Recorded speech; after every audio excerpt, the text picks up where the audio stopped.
Hi everybody, welcome to today's stream. So I'm checking that everything is working fine with the chat and with the sound. Let me know if my voice is it's okay. It sounds good. The music is not too loud, and everything is it's okay for you on your side. So you can watch my ZBrush. You can hear me.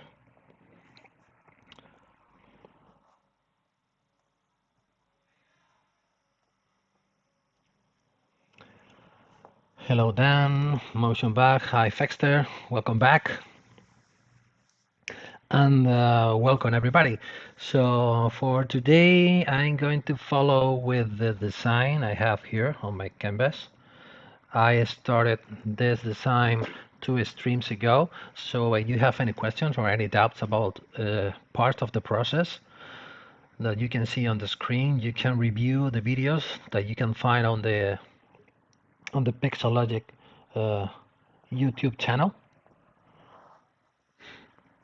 So you will find them here. I think they must be on the latest streams, I guess. This is trending about ZBrush Core. Oh, latest streams, yeah. Here you will find little past week stream I was making somewhere. I don't know. I can find, or even better, you can go directly to the Pixologic website, go into community, ZBrush Live, and now you can go to presenters, and scrolling down you will find here my face. It is here. Punching my face, you can find all the videos that I made with ZBrush Live here. This is the first video that I made about this pendant. This is the second, and these are the previous one. I was making this Sacred Heart Pendant. Okay, let's put this here. Let's close this. And again, as usual, you can leave your comments, your questions, suggestions, whatever. And I will try to answer all of your questions. I'm gonna keep an eye here on the chats from YouTube, Twitch, and Facebook. I will try to pay attention to your questions. So hope I don't miss anyone. Everything is okay. Thanks, Patty. Ibrahim Bagan, your undo history line is showing as red. Why? Your undo history. This? You are talking about this? History? I don't know. I didn't pay attention to the color. I think could be this red. You go here and control tab here. You will get this frame. It's like you are storing this point from the history. I don't know if is this or not. Hola David, welcome. Let's see, my camera is okay. Okay, perfect. Looks like everything is working fine. So go ahead. And let's go ahead. I'm gonna minimize this a bit. And as I was saying on the previous stream, today I'm gonna start working on the leaf, this part of the design. And remember that I have planned, what I have in mind is to start making here and covering the whole leaf with a pavé, with many stones, as many as possible. First, I will need to check uh, which is going to be the right sizes for the stone. Maybe we can stay around 1 millimeter, maybe till 1.5 millimeter, or even 2 millimeter. I'm gonna check it out how many sizes I can put on the surface. So I'm gonna show you today about how to make a pavés setting on the surface like this one. And just to clarify, to leave it clear, so I'm gonna make this just for rendering purposes. So I mean that if this is going to be the production design, the best idea will be leave it completely plain or completely flat, and give it to the stone setter, to a professional stone setter, and then the stone setter is gonna set the stone on the surface directly on the metal. Of course, I'm talking about the metal piece. So, but I'm going to show you, if you or your clients are requesting to you to make your presets for the stones. Some of them are requesting to me that they are looking for, they need to put holes and prongs for the stones. And the main reason, it's for rendering reasons, because I'm gonna need the stones, the prongs, and everything, and to make it as more closer to the original as possible, to make a more realistic render, dual render. Ibrahim, yes, after free stroke it's showing red, but after I click on it with control and left click, it goes away. Yeah, I think that's the reason why the way that you have, for example, I was talking about this new feature on the previous stream. For example, let's say I'm gonna make you here an example. Let's say, let's grab a new sphere. Let's make a polymesh. Let's add some subdivision levels. So, for example, if I grab this brush, for example, and I start making one stroke, here you have a new feature with the 2021.7 version, when you can adjust last stroke of your stroke, and even you can give it a positive value or a negative value. You can see you can make more contrast, or you can apply the same contrast but with a negative way. But if you want to apply the same feature, but not only on one stroke, so but many strokes, for example, I'm gonna make 1, 2, 3, 4, 5, 6 strokes. The way that you can do it is coming back with the history to the starting point here, and now you can control and tap on this point. Now you can come back to the end of the history, and now you can apply this feature to everything. So that's the reason why you are able inside of ZBrush to store history points for many other reasons. Maybe that's the reason, Ibrahim, that you got this problem. It's not a real problem. It's a new feature of ZBrush. Well, it's not really a new feature. Maybe the way of controlling history points, maybe it comes with the version, I don't remember, maybe 2018, maybe, or 2019. I don't. Because you know that you have here some special brushes which works with the history recall. You can use this brush in combination with the undo history. Check it out. Maybe it's gonna be useful in some cases. Eric Pila, hello, is asking how to sculpt details on thin things like a leaf, and it doesn't affect to the other side of the object. Yeah, maybe today it's gonna be a good example about that, because I'm gonna sculpt in a thin piece of geometry.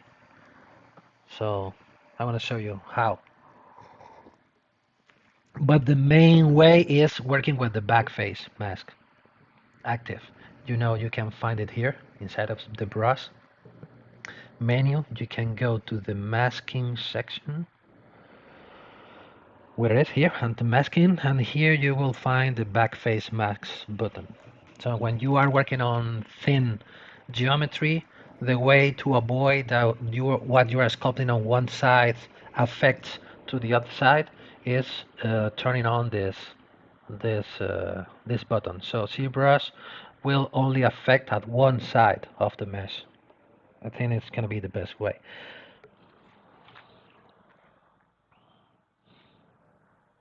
Um, many questions now.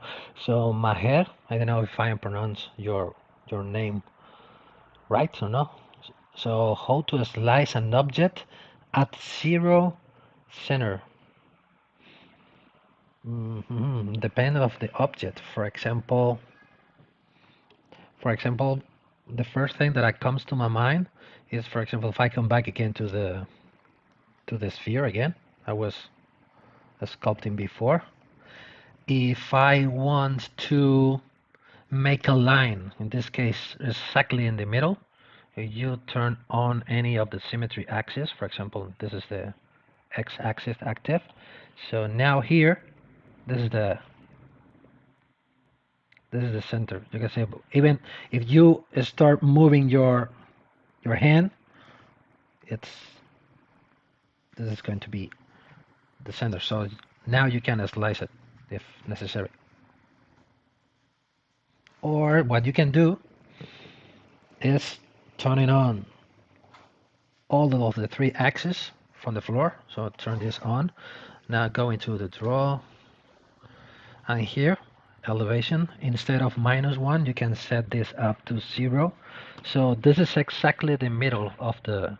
So for example, if I'm gonna delete my subdivision levels, if I now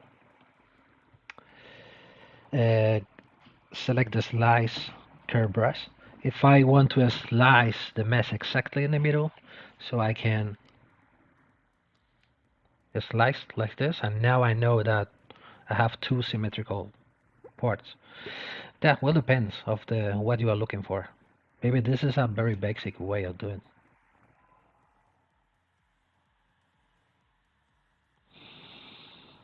And that's it. So now it's sliced in the middle. So this is the first thing that comes to my mind, is just try to grab a reference. And now once you have that reference, in this case the floor, the axis from the floor, now you can slice the mesh in the middle. Or maybe you are 0.0001 to the right, or -0.002 to the left, but okay, you are in the middle, so the offset is not very high. Storyteller is asking, what is the EOS version of this Apple? This is a new version. I don't know. Maybe the latest. No, not the latest. Maybe the original one, the original sin, Apple iOS system. Can you explain about the direction option in order auto masking menu? I don't know. I think that I never use it. This is the directional. I don't know. I never use it. You can once you are on the button, you can hit the control key, and now you will get here at a short explanation about how it works. Change the focal shift. This is extremely limited when dots with a roll in the stroke follow the story on. Alpha will follow the direction of the stroke of all time. This I never use it. This feature, the directional. Okay, glad that I answered your question. Okay, so we can go ahead with this. So let's go to this, to the leaf. I'm going to turn the solo mode active. I already have dynamic subdivision active, so I go here. If I turn this off, you can see this is the original geometry I am using. So if I turn this on, that's the reason why you can see it with fake smoothness on the surface. You are welcome. Motion bug, you are welcome. So for now, I think that's the first step to take. I think is I'm going to add thickness to this piece of geometry, because you can see it hasn't any thickness yet. And now we are going to need material or thickness for start setting the stones. We have different ways to add a control thickness. The first step to take, I think I'm going to go first to the Scale Master plugin. I'm going to go to here to my plugin, Scale Master. I'm going to set up the units, the working units. Clicking here, and we are going to work in millimeters. So clicking here. So if you turn this off, you can use the Y to turn this on and off. This button. The Y. Why my keyboard doesn't work? Let's see. Now it works. Okay. So you can see this is the, where are you? Inside of move. You can see this button. You can use the Y for turn this on and off. So by default, you are working with the gizmo or with the gimbal. So would you turn this off, you can start using the transpose line, and I'm going to use the transpose line to start taking measurements. So what I know now is from this point to this point, we have a lift of 11.38, maybe we can say 11.4 millimeter length. This is the distance. And for example, how wide it is, we can, again, so we can surface available or 7.6 millimeter. So if, for example, if we are looking for the knowledge that I have about the stone setting, or mainly the knowledge that I receive from my customers or from my clients, from the jewelers, you have in mind to start making a pave, or it's going to be necessary to set any stone. Maybe the minimum thickness, it's going to be no less than 1.2 millimeters. So we are going to need a thickness here of 1.2 millimeters as a starting point. Okay, if we decide it's going to be too thick, depending on the sizes of the stone, maybe we can control it, and maybe we can make the piece thinner. Maybe we can go till 1 millimeter, but let's try to avoid to go below 1 millimeter. Thank you, okay. Sculpt off, yeah. And any basic tip for sculpting figurines? Thinking about casting in brass? Casting in brass. Well, yeah. Hi Nelson. Thanks for the question. And many tips comes to my mind, depending on the scale, depending on the production process that you are going to use. If you are gonna mold them, you are gonna start making molds to start making several copies from the same figure. Or for example, if you are going to need to split it into parts, for example, to start cutting the arms, the heads, start separating different parts to start making the molding easier. I don't know, maybe we should be a little bit more specific about the kind of tip you are looking for. I know. There could be many different tips or many different things to take into account during the production process. Several copies. Yeah, several copies. Maybe the 6 centimeters or 60 millimeters tall. Maybe the best tips that you can receive is talking with your manufacturing supplier, with the people who is going to be in charge for the molding and for the casting, because it's going to be very important. For example, the position of the arms, the pose of the figure, in order to get a good molding and a good casting. So it will be better to talk about the manufacturing supplier or the manufacturing company that you are going to use, because they are going to require you the the specific requirements that you will need to take into account during the sculpting process. There are many. There are many. Make sure not to have deep undercuts. Yes, that's a good tip. For example, from So Creative Cut, to don't to create too many undercuts, because if so, you are gonna get problems with the molding process, and many other tips, and many things to take into account. For example, if you have planned to make it in brass, the 60 millimeter, they are going to be quite big pieces, maybe. If you have in mind to make them hollow, so could be a good tip. Or I think the best way to know the tips or the racket specification will be talk with your manufacturing company or with the people who is going to be in charge of the manufacturing process, with the molding and with the casting. Adolbase, can you design my character from my pics and anime? No, I don't know any about animation. Can you design my character from measurement? Is very important if I'm working off. Yeah, motion back is, yeah, that's the key. You are working, if you are using ZBrush for jewelry designs, like me, so measurements are very important since the beginning of the process. So during the process, you are going to be all the time taking measurements from point to point. You are going to be worried about the thicknesses, the distances, the weight. The weight, of course, is going to be very important too.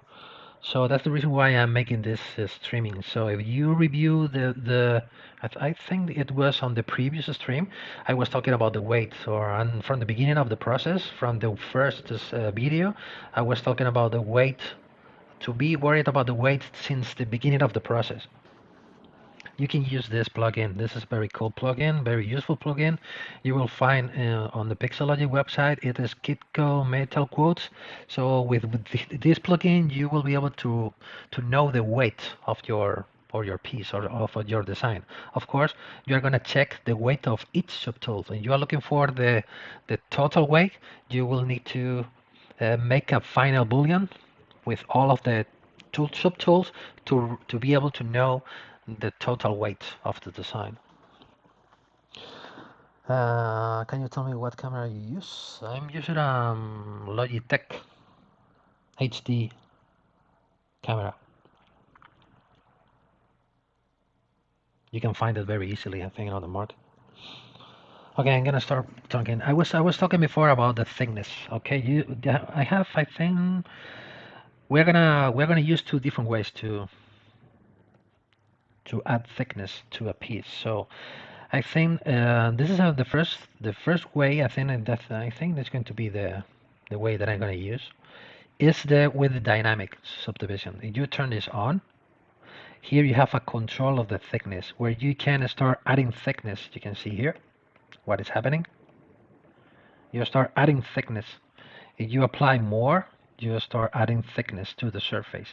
But this is a fake geometry. This is we can say this is not real geometry.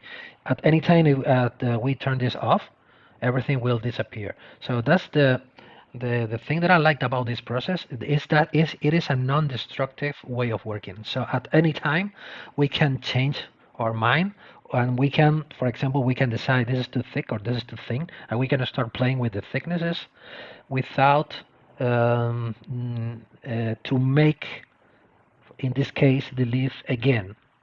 That I don't know if it is clear. I think this, and I think a very useful thing is you can play with the offset. For example, now this offset is at 0. That means that ZBrush is extruding at both sides with the same value. But if, for example, if we go to negative value like this, we are extruding the face into this direction. But if we apply a positive offset, we are making the opposite. In this case, I'm going to use the positive value, because if I stay in the middle, 0, maybe we are going to get problems here because the surface is almost touching the surface of the apple, the surface of the stone. So for that reason, maybe I'm gonna apply a positive value like this. And this is here we have a number. Here we have 0.24215. In this case, this, as far as I know, this it's just the value. I mean that this number is not millimeters or centimeter or any specific unit. But if I want to check out how thick is this, what I can do is make a good zoom and I can start measuring this distance. So from this point to this point, or even we can use better the vertex from the surface, we can take in this measurement from this point to this point, and here on the top, I'm going to show you where it is. Here on the top, here, I'm not going to read it again. Here, you are going to be able to read the distance. I'm going to take it again. So now you can see there that we are getting with this value 0.24215, we are getting 0.4697 millimeters. Maybe it's around, it's going to be around 0.5 millimeters, we can say. So should be a little bit thicker like this, a little bit more. Now here we are almost 0.7, and here we have 1.4 millimeters. Maybe let's try with 0.7 millimeters. 0.7. Let's say below, a little bit less. Here 1.3 millimeters. I think this is 0.1. Getting a piece of geometry of 1.3 millimeters is going to be a good starting point. But the leaf looks like a little bit strange now. The reason why is the offset we are applying. So if we go to the negative, you can see we are making something like this. But in this case, it doesn't matter that it looks like so weird, because as I said before, this is a non-destructive way of working. So at any time, once we have the real geometry, real topology, real polygons, it's going to be the moment to start sculpting this profile. For example, it looks like a little bit strange like this. This should be more relaxed like this. So we will start sculpting or modifying, in this case, this profile. Okay, let's see. You are asking more things. Measurement. Can you tell me what do you use Boolean intersection? Yeah, I use the one specific way that I use the intersection from the Booleans. I mean this icon is for making the I don't know. I know that the word in Spanish is when you are making a hollow ring, and the ring is hollow on the back. So and you want to put a cover to try to close the hole with. This is very common in jewelry. This is called, I think it is called gallery or back cover or something. So this is the reason why I use the intersection boolean, and it's very useful. Maybe if I make a ring on future streamings, I will show you my way of use the back covers or the galleries for the rings with this feature, with the intersection Boolean operation. Please tell us how to get inspiration ideas for your jewelry designs. Well, the inspiration comes from everywhere, I think. I know, maybe I think the very good place to where you have a collection of mainly all of the images you can find on the internet is Pinterest, where you can find taping different concepts or jewelry, animal jewelry, high jewelry. You will find many pictures. Well, then I'm sure that you will get a lot of inspiration from there if you are looking for in Pinterest. Thank you. The scales looks, I think, I was making the scale pattern on the previous stream, on the previous video.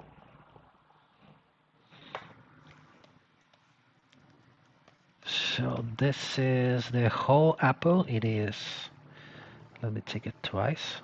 This is the apple is around 13 millimeter. It's not too big. It's a small stone. To keep in mind that the price of the stone, so don't make it too big. The total height, I'm gonna hide this, of the pendant is gonna put here from the here, mainly from the face till the button here. It is around 42 millimeters. This is going to be more or less something like this in reality. Maybe 42 millimeters. Yeah, in reality, we are talking about this big, more or less. So here we have, let's come back again to the leaf. This is one way to start creating thickness. This is, we have 1.2. Another way, I'm going to show you another way. I'm going to leave it like it was now. I'm going to make a copy, duplicate. I'm going to turn this off. So I'm going to turn this off. I'm going to subdivide it again, 2 times. So now we are creating real geometry instead of using the dynamic subdivision. Now I'm going to create that. Put it on the masks, everything, and here I have a very special plugin, which it is called Precision Extract plugin. Is this one where you can control the thickness of the extraction. If we are looking for to extract 1.2 millimeters of thickness, and you click here, of course you should turn this off to only extract one face of the polygons. If not, we will get 2.4 in clicking here. So you will get a new subtool. It's this one. This is a piece of material of 1.2 millimeter thickness, like this, 1.2.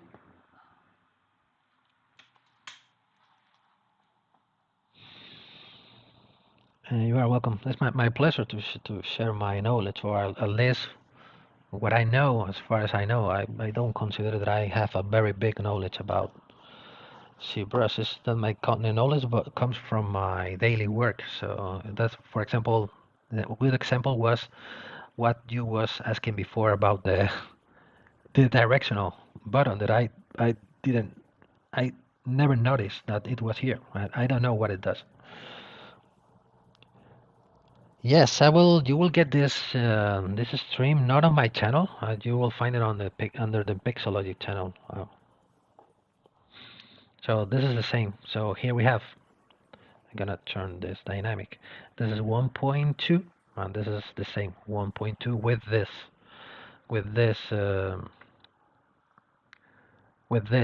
plugin, Precision Extract. But the way that I like to work with this process is that it is not a non-destructive way of working, because at any time that you turn this off, everything will disappear. So of course you can, for example, start adjusting this. The first step to take is to start sculpting as closer as possible the final leaf before I start making any stone setting. Maybe we can make it this tip a little bit wider, like this, and this maybe we can bend it a little bit. This is the opposite of 0. We can like this. This one should be maybe here. The idea is like this part of this and this will be cast as one piece, and then they will be inserted into the stone. So that's the reason why I prefer to to make this. I'm gonna polish a little bit. Let's move this border to start relaxing. And again, keep in mind that we are not working now with real geometry. Once we have the real geometry, it's going to be time to start adding details or modifying the shape of the leaf, trying to get the final shape. So I think I'm going to hide this neck. I'm going to hide this, and the head. So it's going to be better to now to be able only to see this. This part needs to be a little bit like this. I think it's going to be necessary to. I'm going to make a mask here. Invert the mask and blur mask to start smoothing this, to trying to get a more pointy ending like this. Maybe this should be a little bit higher as well.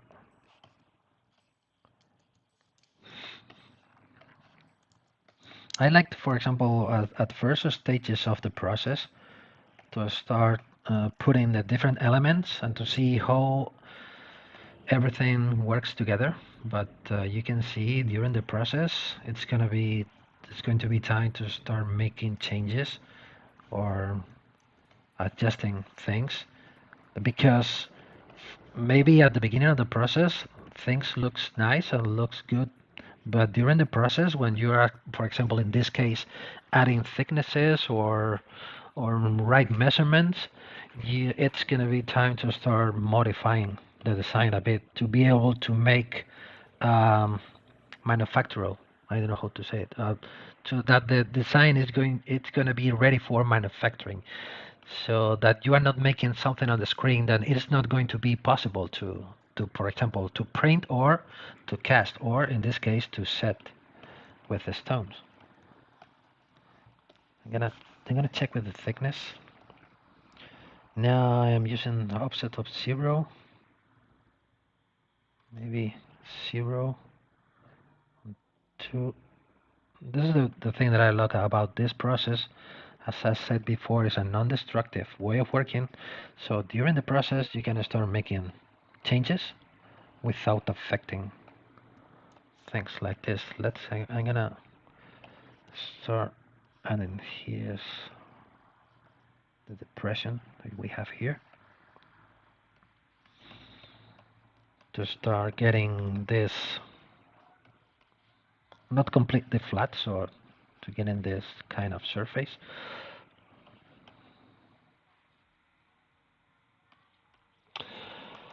And I was using QMS from CModeler.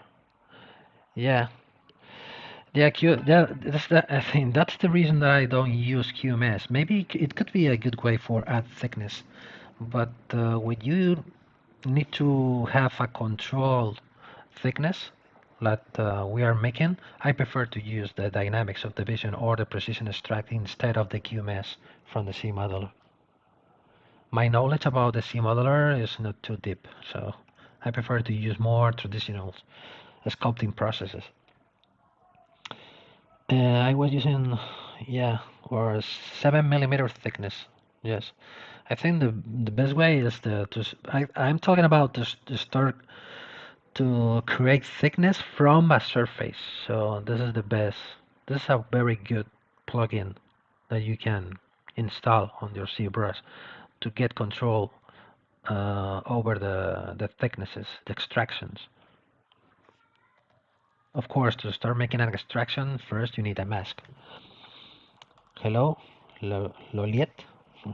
Andrew Dove is asking what kind of material do you use? Yes, that's the reason why I use this material, is that you are right. For me, in my opinion, it is very comfortable for the eye. It's the main reason that I work with this material.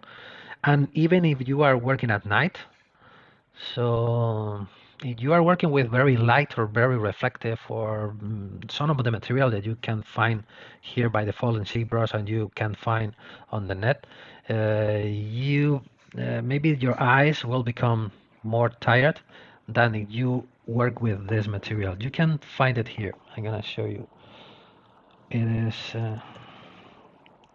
It comes from ZBrush matcaps.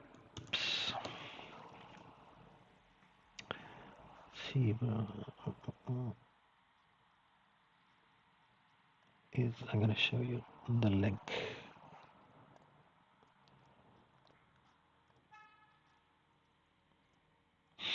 Let's see if I'm able to find it. Yeah, it's from this guy. Is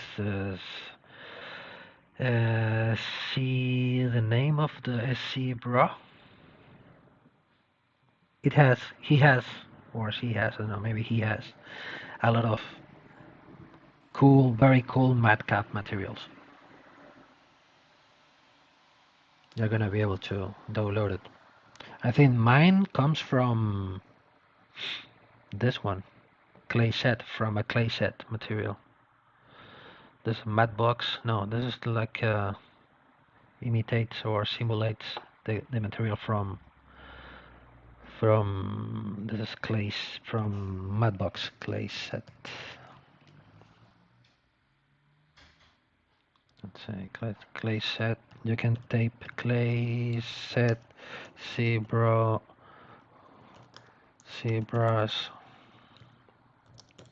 materials.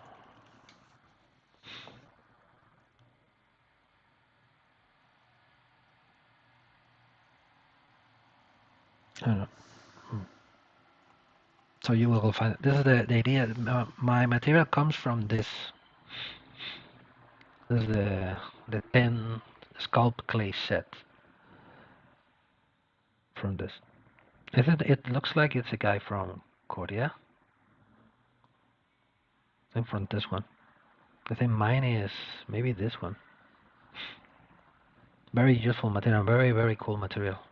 Good looking. Your models looks very cool with this material.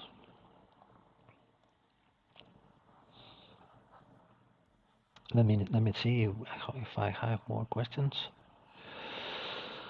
Hi, thanks. You are welcome. 3D model normally what optimized tools we use, which is good. And what? I'm not sure what are you saying. I'm reading the question from Kamran. 3D model normally what optimized tools we use, which is good, and what I'm not sure what you are referring to about what kind of optimizing process.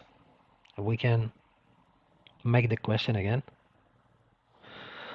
Okay, so now here we have another very cool thing about this is, for example, if I turn the polyframe, turn this on, so this is what we are getting. If we don't want to apply any smoothing to the surface, so set this to 0. And now another cool thing is that you can start applying segments to the surface, and this is going to be very useful for the beveling after when you are working with real geometry. I don't like the way that I see this part here. I don't know. I don't like it very much. But it's not time to be very worried about this, because once we have real geometry, maybe it's gonna be possible to smooth a little bit this corner. Now at the moment, the only thing that we are making is knowing that we're gonna have the right thickness for the stone setting, right? Maybe I'm gonna push it a little bit to the left, to the right. I'm going to fit this a little bit. As I said before, the idea is to get this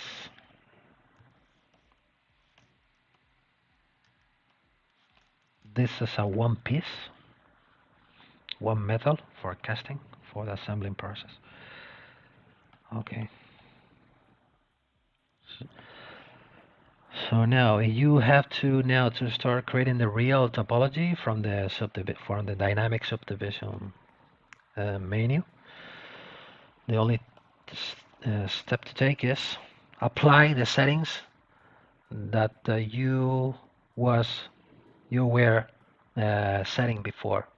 The thickness, the offset, the smoothing if necessary. If you like this as it is now, it's time to apply. The one habit that I have is to start making a duplicate, to start getting some backups from the subtools.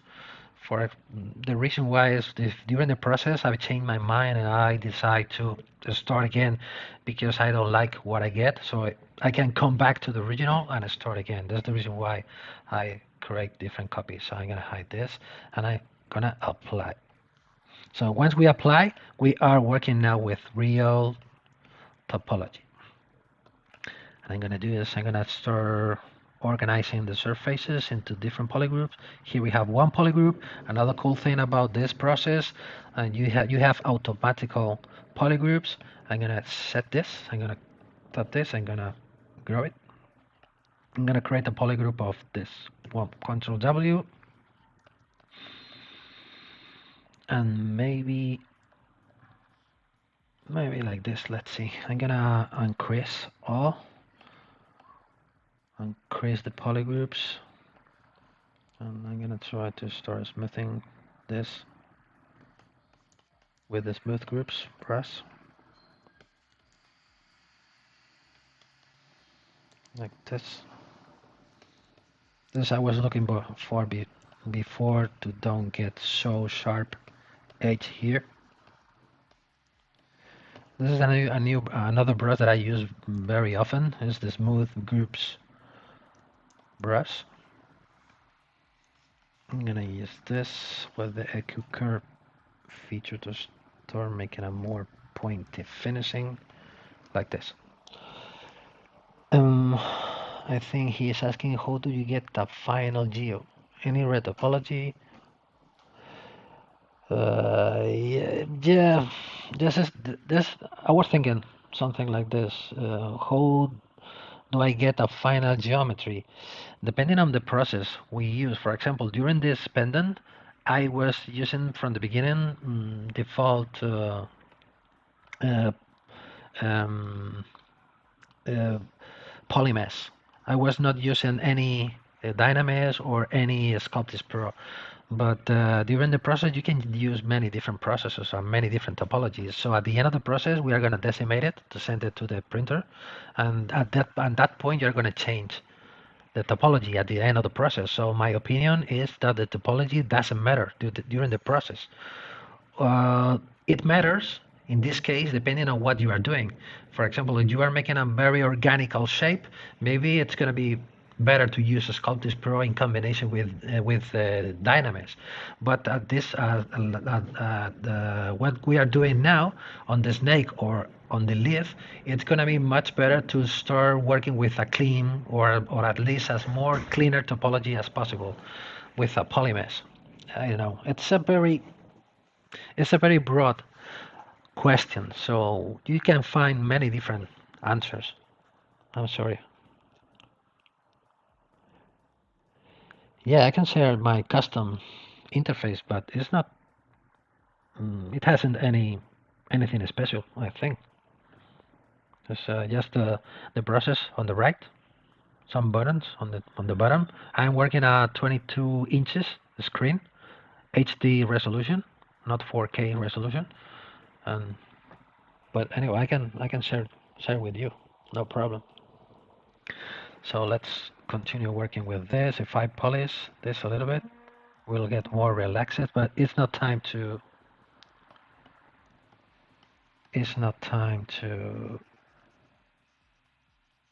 start relaxing things yet. When I have in mind is this, to start making something like this, to start getting this kind of I don't know how to say it in English. This kind of so this is a kind of separation between the both sides, and here on the border we are gonna get a small bevel or a small bezel in the border like this,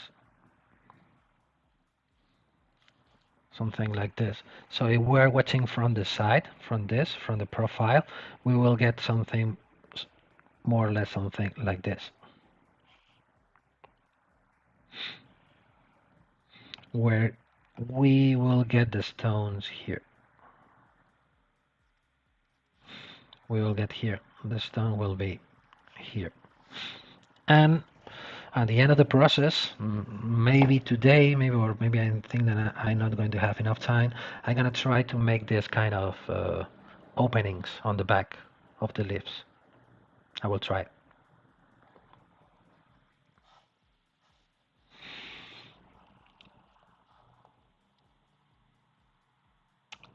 What's the name of that tool to make notes? This is a Epic pen.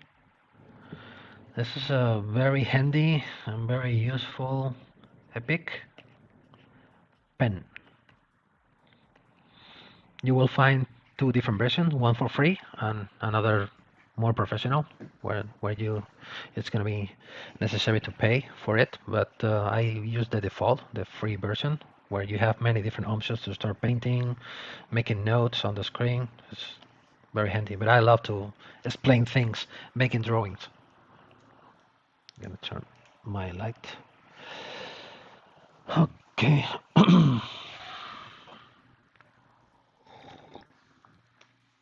Gonna start adding this.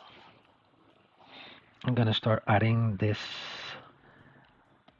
part. I'm gonna start adding this piece. So I'm gonna use this brush. This is the brush that I have on my custom interface. This is a brush that I use many times. It's a curved tube snap brush. I'm gonna start making a tube. No, this doesn't work like this. Let me check if I turn this off. Okay. I don't know the reason why. Okay, I have this problem. Maybe I can use this one, for example, if I turn this off. Okay, it has subdivision levels. It is floated on the air. I don't know why this mess is going on. Okay, because it must work with another way. Let me check another brush. Let me check this one. Happens the same. Maybe. Let's see if I go here. Let's see what it is not working. Here it is working, and here it is working. And why is not working on my leaf? Why is not working on my leaf? Okay, if I change the topology, let me change the topology. Zero measure. Click on the same, keeping the polygroup so that it's set to 0. And now I have a completely different surface.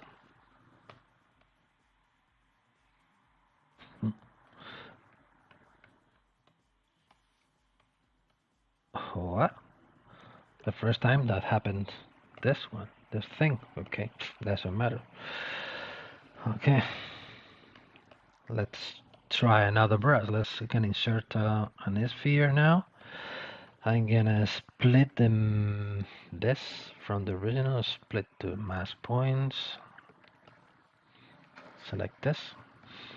I'm gonna show you another different trick. I'm gonna use the snake brush. With you use the Alt key, so the brush is gonna try to follow the surface This is going to be very handy. You can see you don't use the Alt key, you will do this. You just start pulling the surface, the polygons, but if you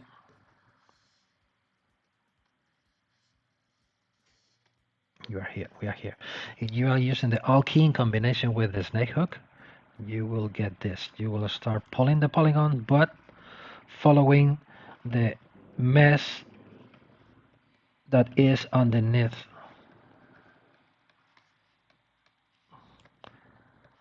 the mesh. So let's try something like this. Let's see remeasure. Let's polish it. Let's see remeasure again. So we can follow pulling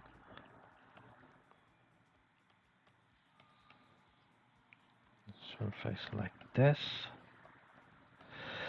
Let me check how thick is this, because this is going to be able to be printed and casted.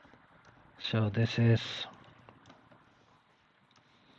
from left to right. Here we are making a wire or a volume of 0.6 millimeter. This is going to be very thin. I think I must make it a little bit thicker. I'm gonna decide first the final position before I start making any adjustments about the thickness. So let's relax this. And we can with Gizmo control under yellow square to make it thicker like this. The tip needs to be a little bit. Let's relax the mesh. And this is going to be enough, I think. I'm gonna make the starting point a little bit smaller. Let's blur the mask, invert the mask, and start polishing like this.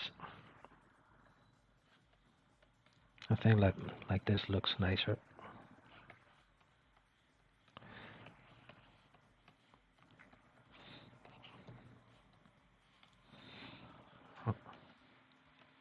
Okay. So we have this kind of vein or. Hello, Taisia. Hello, welcome. Okay. Let's follow. Will the recording stay on YouTube? Yeah, the recording will be. Of course, you will get all the recordings on the Pixologic YouTube channel. And you go to YouTube. You can find it on the recent streams. As I said before, this is you go to the Pixologic YouTube channels and you go to the latest streams, or maybe will be easier if you click on the videos directly, and you will find it here organized by date. This is the streaming. We are now today, and if you scroll down, you will find here. This is the stream from the past week, where we were making the snake, the scales pattern, and this is the first video when I started this design. Where it is? Maybe here. This is another one. Okay, you will find it here somewhere. I don't know. But here you will get all the videos. You sort by my name. Maybe let's see. You go to videos and you click here Nacho, for example. You type in my name. You will find all of my videos here. This one was my first ZBrush live streaming. This was my second, my third, my fourth, my fifth, and today is my sixth streaming.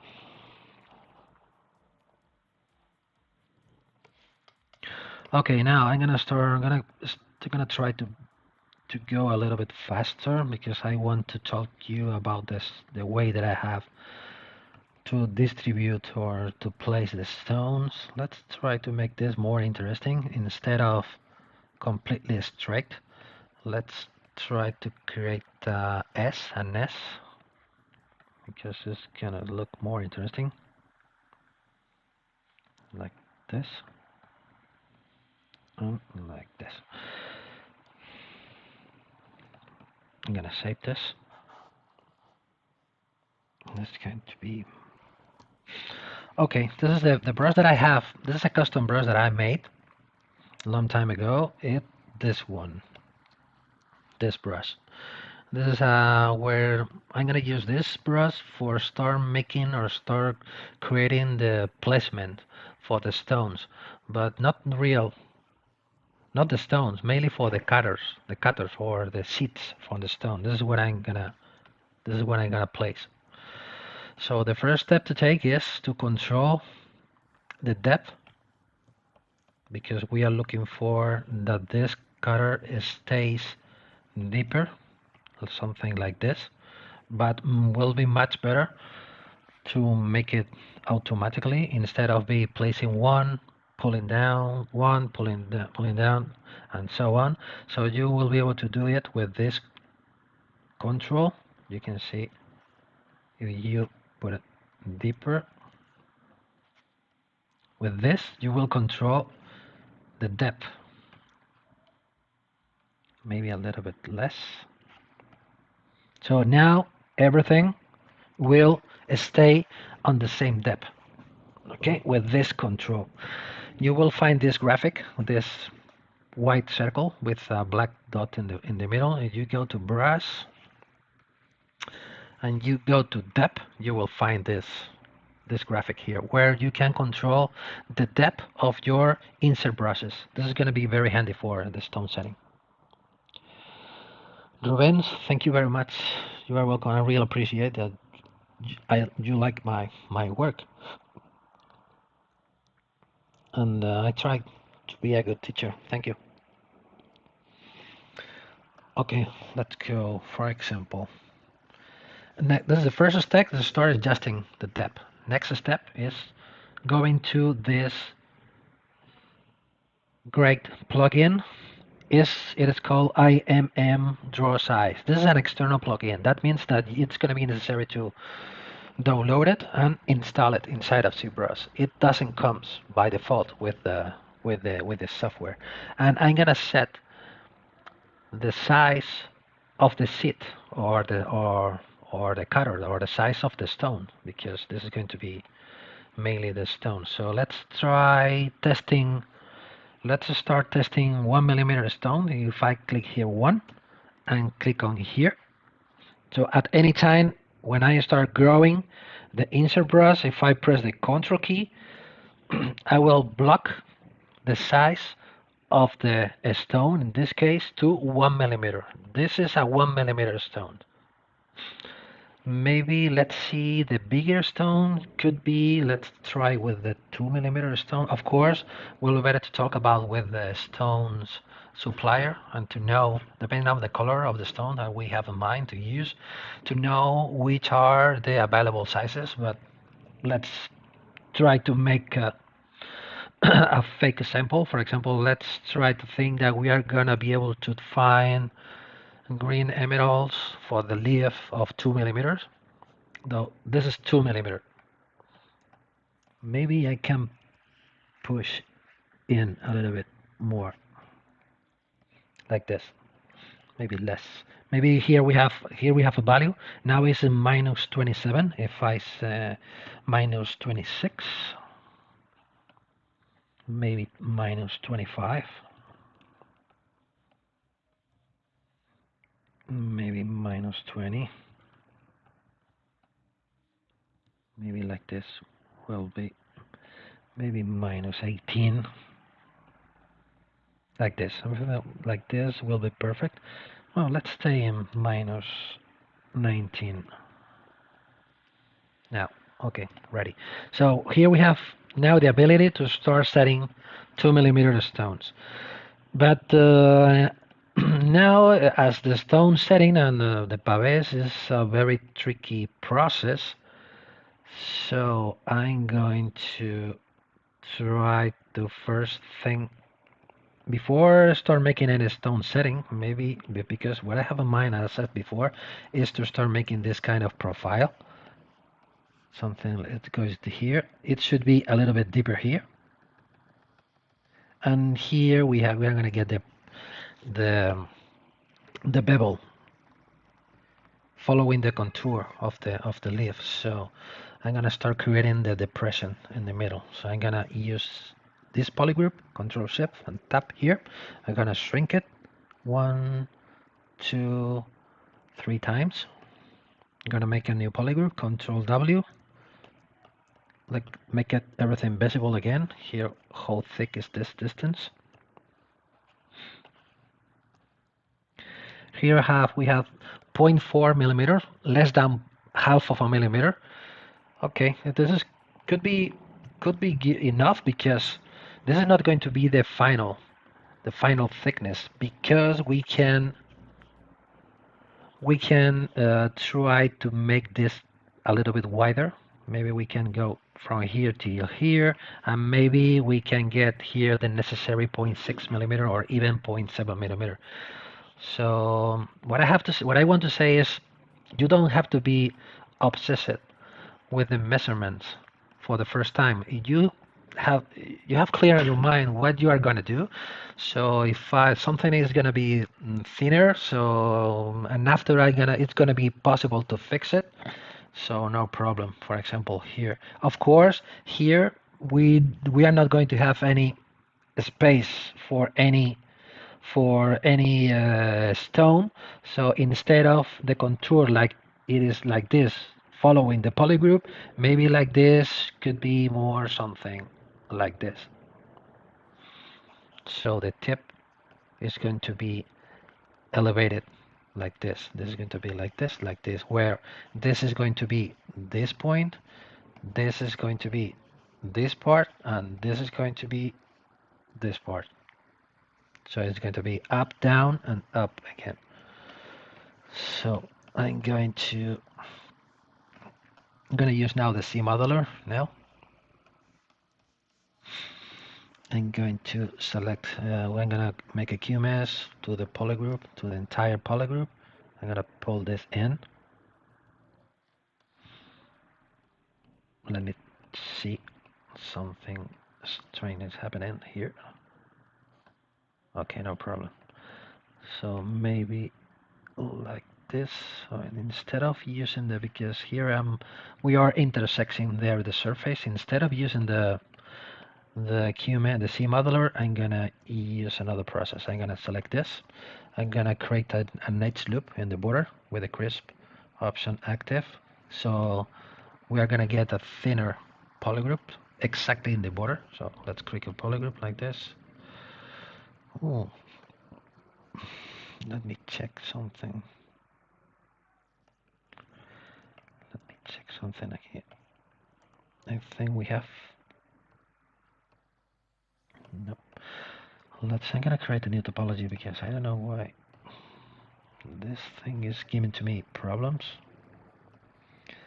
I want to retain the polygroups. Let's create with the same amount like this.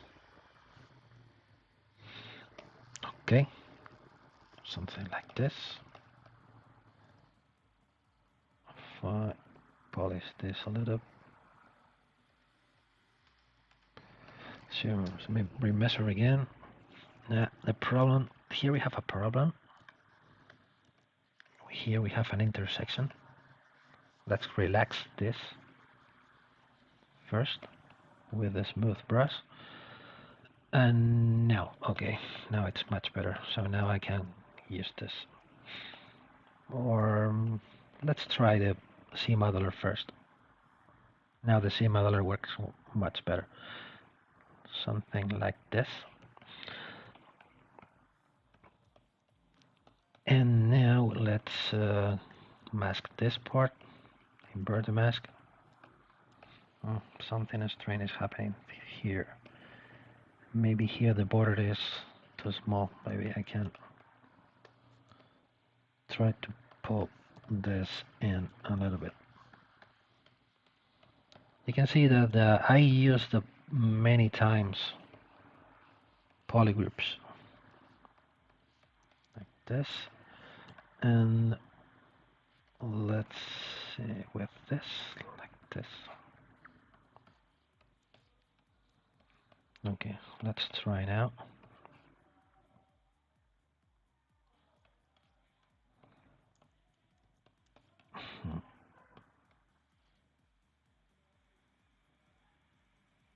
Okay, like this. You could do the Heart Pendant of the movie Never Ending Story. Yeah, yeah.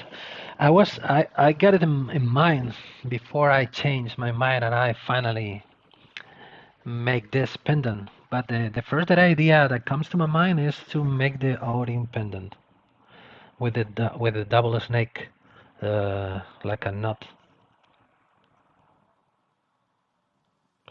How did I shrink the polygroup?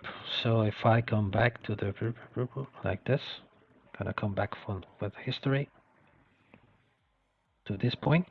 So now we have here two different polygroups. What I do is calling the gizmo, control and tap on one polygroup. So the rest, the other polygroup will become masked by default. So with the move brush, I start pulling the border of this like this. So now maybe here I am making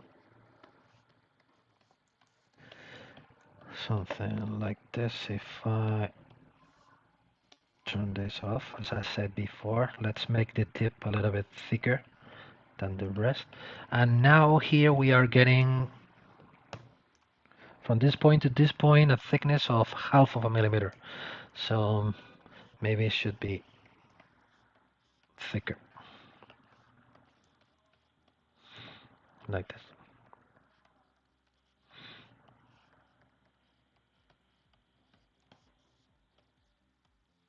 Like this, and maybe the tip, this part should be more here. Coming back to the left. So now we can do is make a new series measure. And now we have a new topology based on the right how I say the right border or bevel or profile of the leaf. What I'm gonna do is start, instead of pulling this in, I think will be a better idea to pull this out, this green polygroup. So using the C modeler, whoop, something like this. So now we have one polygroup here. This polygroup and this polygroup should be the same. So Control Shift, select, invert, Control. Yeah, maybe instead of Control double, let's make an auto group. So now have we can make a new polygroup. The series measure, and now we have a clean topology and the right surface to start putting the stones. So of course the end of the final piece, it's gonna look like more something like this. We start polishing the surface, something like this instead of like this. It looks like more robotic or more hard surface finishing, but I don't pretend to get the hard surface finishing to the piece. So the final piece is gonna look like more something closer to this part. But now what we can do is groups by normals. So the way that we have to make a new polygroup here already exists the polygroup. Yeah, it's already a different color. If we crease the polygroups, okay, yeah, it is already a new polygroup. What we can do, for example, is using again the C modeler, maybe we can add here a new loop here.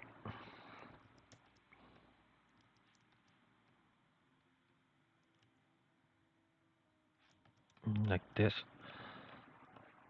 But this is not completely necessary, because if we use the zero emitter again, clicking, for example, let's say now let's try to get the double amount of polygons, so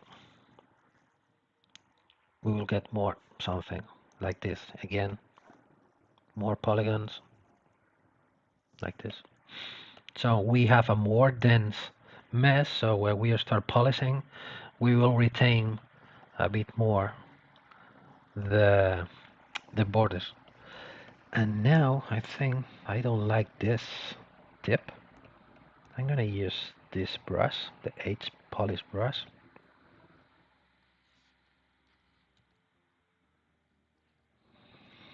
To start polishing this.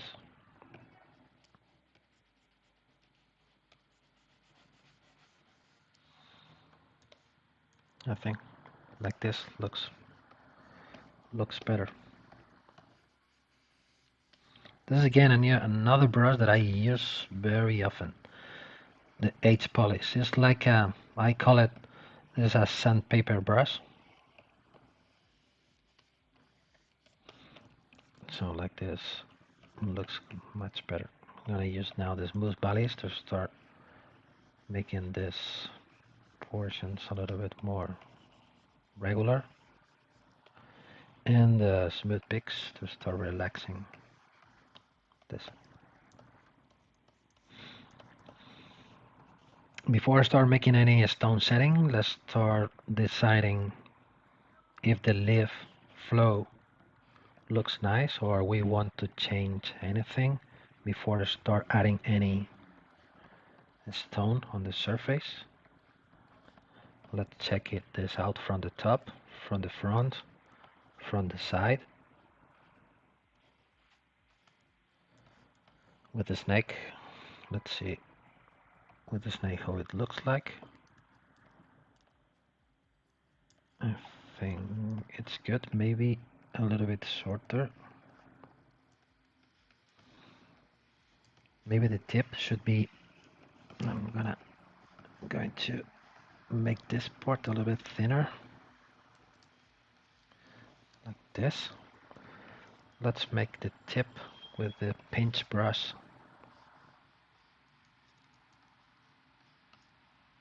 like this. Let's follow adjusting the shape. Of course, the main view is going to be the front view, because if we are designing a pendant, the front view is going to be the most important view to check or where the beautiful things should happen in the front view. So let's say something more relaxed like this. Okay, I think it's gonna be enough to start adding the stones. Let's smooth this out a little bit, polish it, and maybe we can start working with this. Let's pull this in a little bit. During the process, I've be changing the topology. So I sculpt, change the topology, I sculpt, change the topology to start getting a better mesh as possible, to get smooth surfaces and regular surfaces, not bumpy surfaces like this. Let's save it.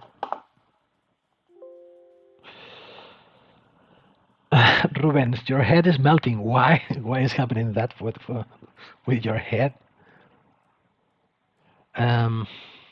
Let me read your question, because I missed many. How did I swing the polygon? It is already answered. So who do you make sure you get the correct real site open exporting from ZBrush? Mine always ends up scaling super wiki, even when using Go C, because you keep talking about millimeter. Yeah, I think I never get problems when I export with an OBJ format. You export from ZBrush to your 3D printer software application, always export to an OBJ format.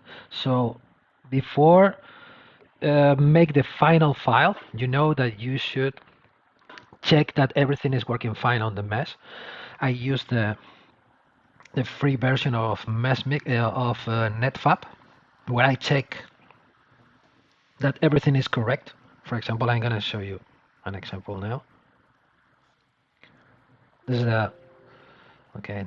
I need to accept terms and conditions. So for example, we said, for example, like this is the leaf. The leaf is preferences, for example, plugin. If I go to plugin, scale master, clicking here, this is the real measurements of this piece, 9.5 by 9.2 by 4.75 millimeters. Okay. If I go now to the, I'm gonna open this.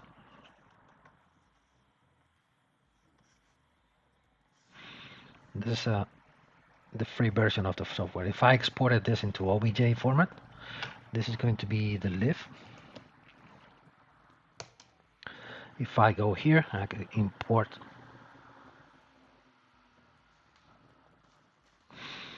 This is the measurements. The measurements are exactly the same. You can see here, as we saw before inside of ZBrush. As far as I know, based from my experience, I prefer to export it always in OBJ format. Once we have the mesh here, if I check that everything is fine with the mesh, I export from this to the final 3D printer software with STL format. But before export the STL format, I prefer to use OBJ format.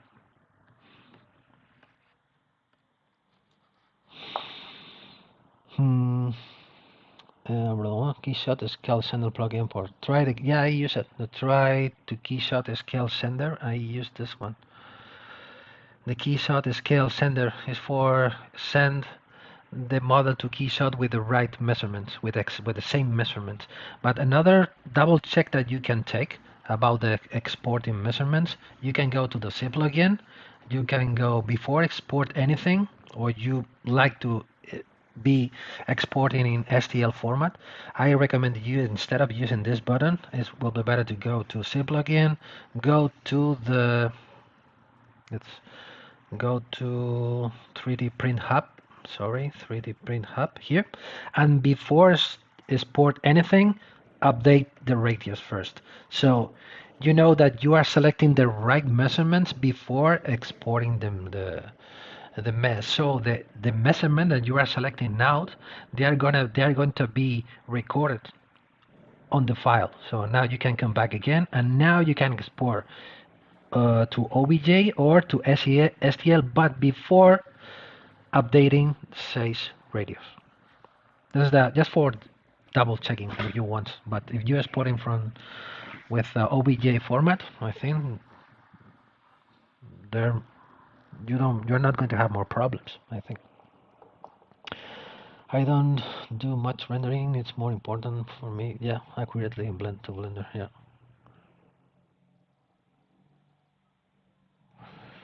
But if you are sending file from ZBrush to Blender, export it from in an OBJ format, I think. This is all very complicated. Well, maybe you are a normal user of ZBrush. This is not going to be too complicated for you. I think this is the stuff that I'm doing today. Maybe it's more technical instead of artistical or complicated. I don't know. It's my personal point of view. Yeah, of course, it's fairly accurate. Yeah, it's completely accurate. So the measurement that you are using inside of ZBrush is the measurement that you are going to get on your printer. Of course, taking into account the shrinkage percentage of how accurate your 3D printer is, or how accurate your casting process is. But talking about global measurements, ZBrush is very accurate. If it helps you any, I have my scale export set to 7.711 for Blender. I don't know. I don't use Blender. I don't know. Maybe the problem it's between Blender or ZBrush. I don't know.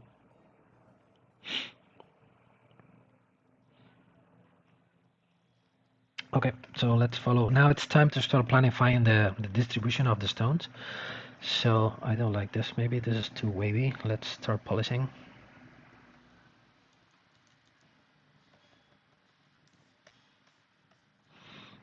Let's create a new mesh with the double amount like this. Okay. So let's come back to my brush, to my custom brush. Let's come back to the Imm Draw Size. Let's try how it works the 2mm stone. So maybe 2mm. Maybe it's gonna be enough for this portion. So let's try 2mm here. Maybe I'm gonna set this a little bit deeper.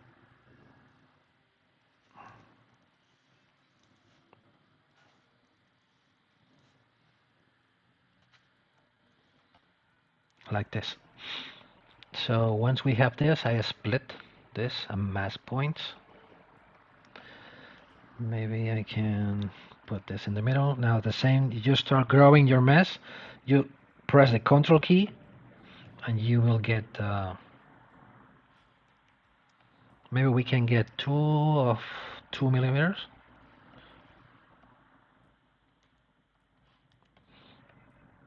It's going to be simple, but not too complicated.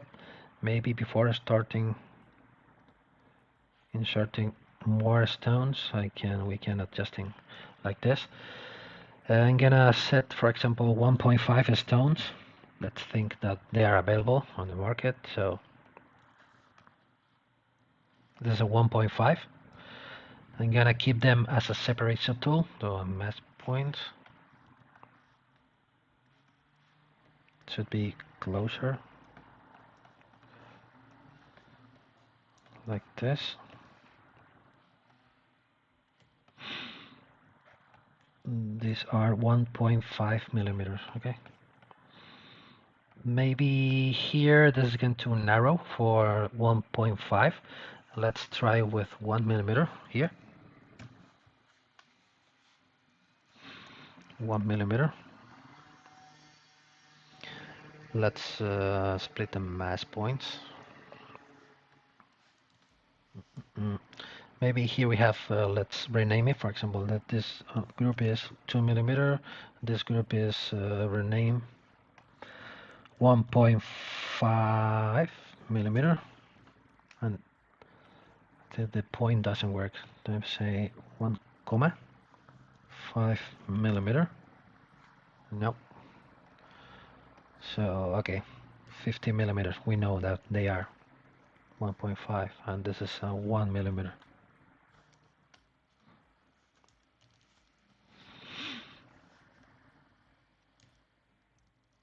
Another one here. Maybe another one here. Another one there.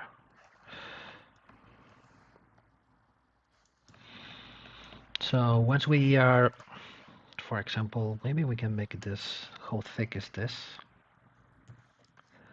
We said before, here we have 1 millimeter, so this is too thin already. Maybe we can make it a little bit thinner, like this. Because I was thinking of just try to put more stones here, but there isn't enough room. Okay, let's stay here like this. So now if we turn this on, turn this on, turn this on, so this is a negative Boolean. If we click here, we are going to start creating the seeds for the stones. And the best way about this process, the light Boolean process, is because if we see here we have a bit of issue here, we can grab the leaf and start adjusting the distances.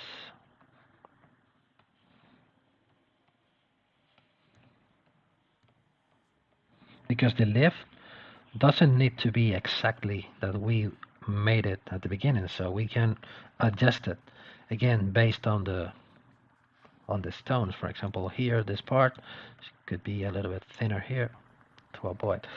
So like this. So this is going to be the first step. Let's save this. This is a number 4. Okay. So now it's time to start adding the prongs. So I'm gonna use this brush. This is another custom brush that I made.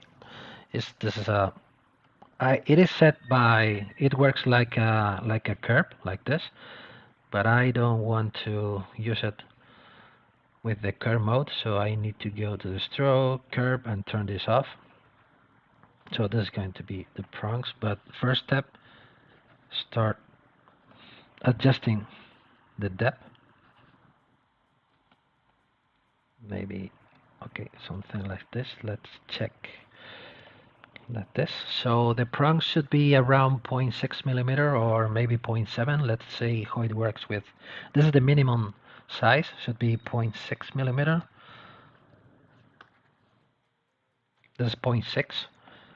This could work, for example, for the 1 millimeter stones, maybe, but maybe it looks a bit too small. Maybe we can stay 0.8 millimeter. Like this will looks much better. So split mass points, and again as before, so control, start dragging, control, so you're gonna start getting the right measurement. Maybe here we can use the smaller ones. So here you are here, you are here, you are here, you are here, here, here, here, here, and maybe for the other ones, maybe we can set them up to 0.7.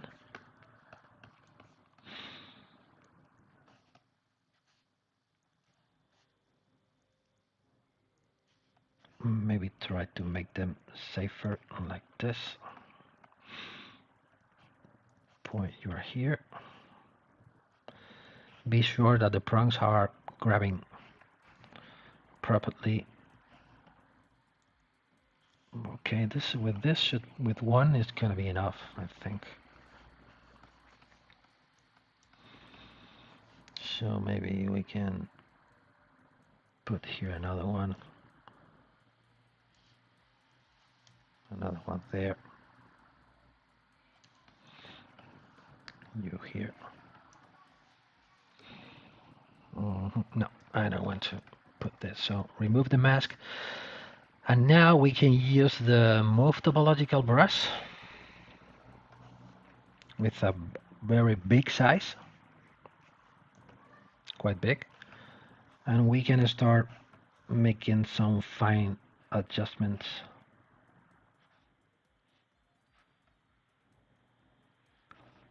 To be sure that all of them are in the right place, or mostly in the right place, because we should be talking all the time with the stone setter to know that the prongs are placed in properly, or maybe will be better to change any, or I don't know, maybe I can use this, and I can gonna try to pull this, maybe the pinch brush, to make this section a little bit smaller,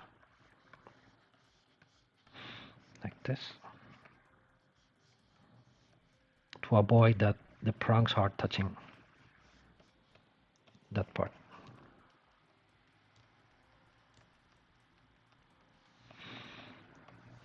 Because I'm gonna use this with the back face, because the tip is gonna be more something like this.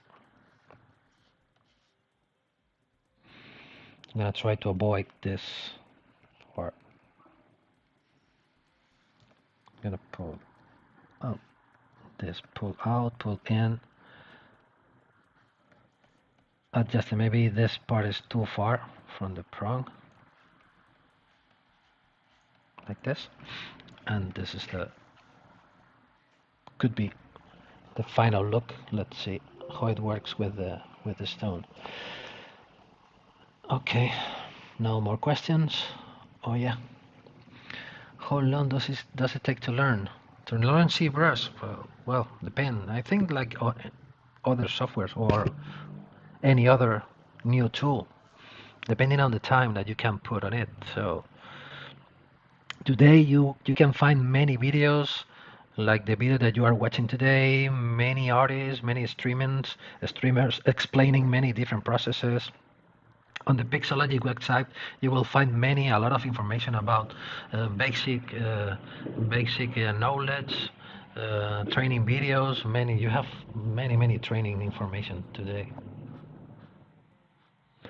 Yeah, for beginners, I always recommend to you start always with a pen because at the same time that you are learning ZBrush, you are learning to use the tablet.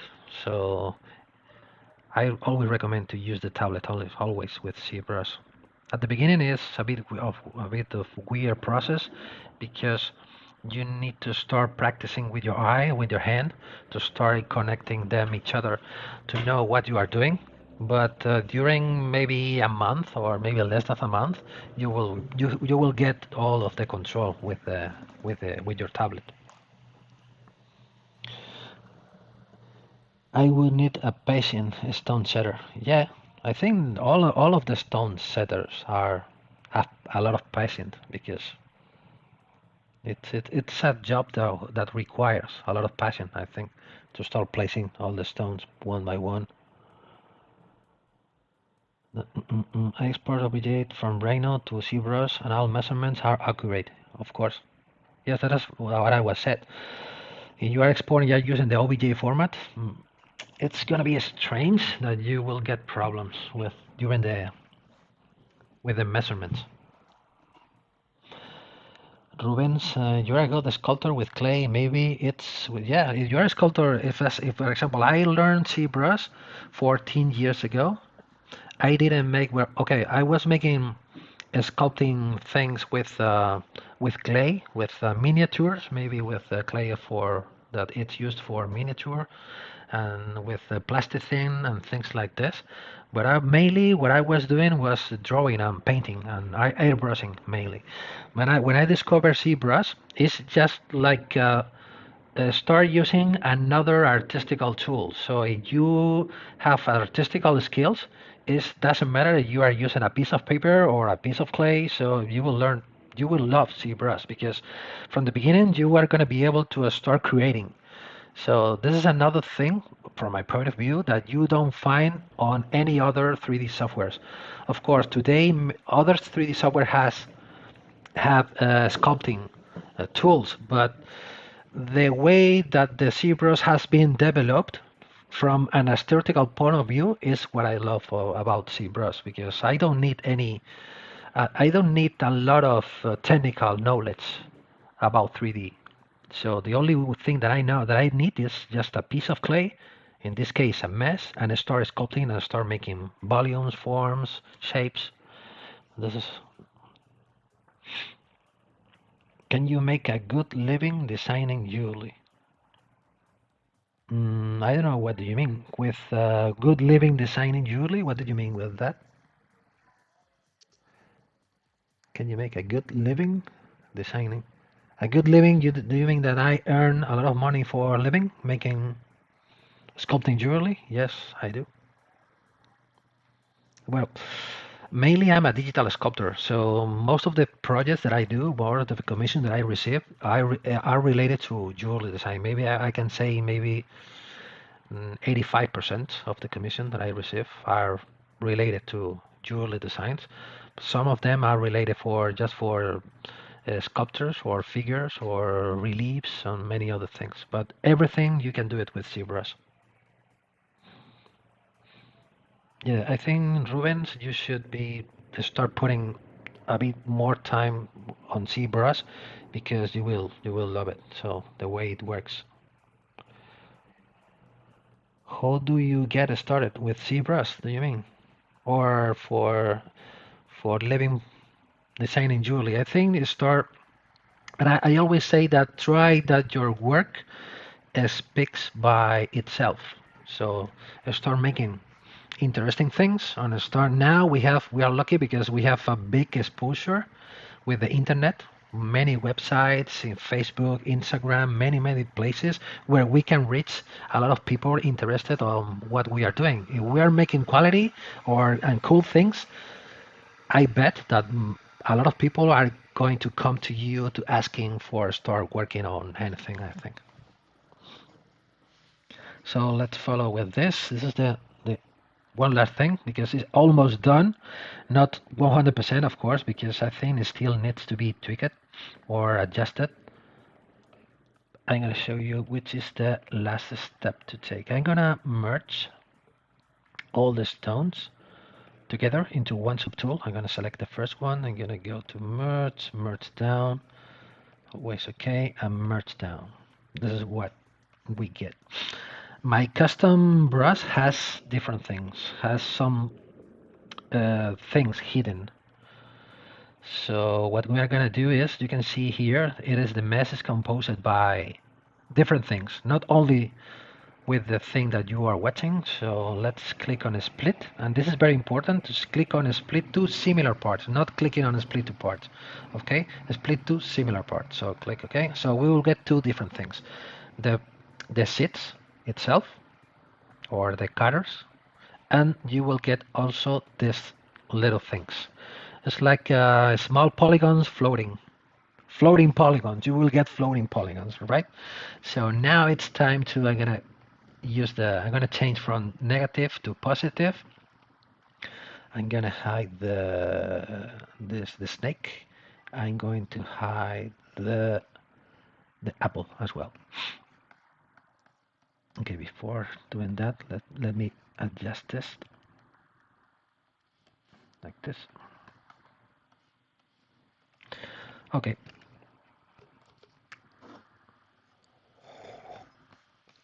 It's time to start making the holes on the back, because you can see the holes.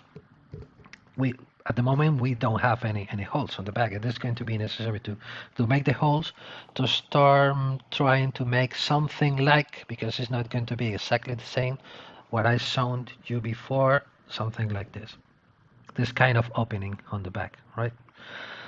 So using the floating polygons my custom brush has, I'm gonna go to we're gonna use the C modeler. I'm gonna stay in the middle of the polygon. I'm gonna use the spacebar. I'm gonna insert a nanomesh on all polygons.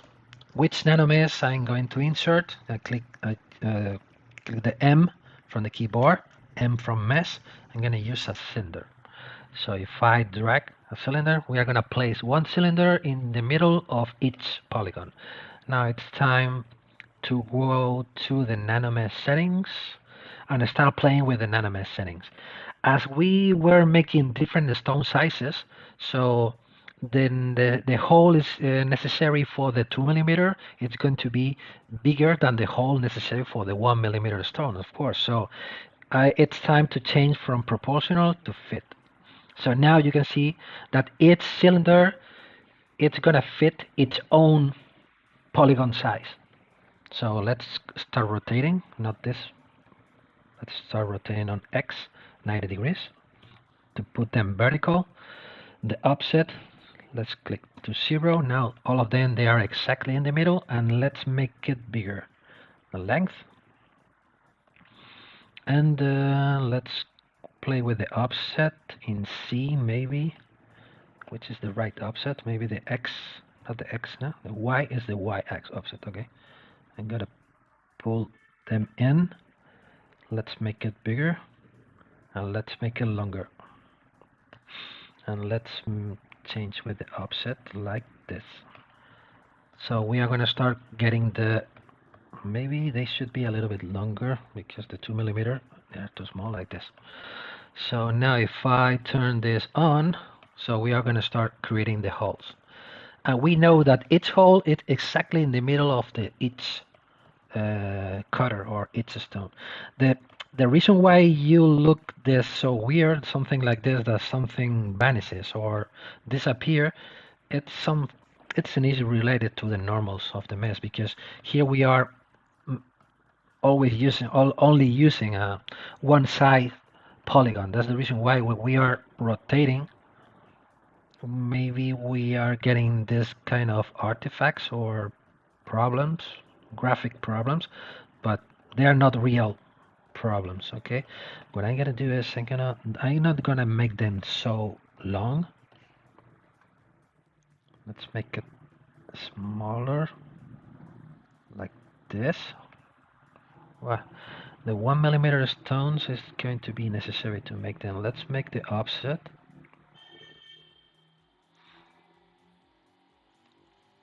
The offset, we said that this is going to be the necessary offset there.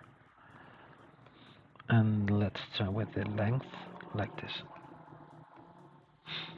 Once we are happy with all of the settings, the things looks good. Now we convert the Nanomesh to real geometry. Clicking here, so you can see that all Nanomesh settings are not available anymore because now we're going to start to work with real polygons. So now I split to similar parts again, and now we are gonna have this. I'm gonna hide this. This is what we get. Now we have the holes.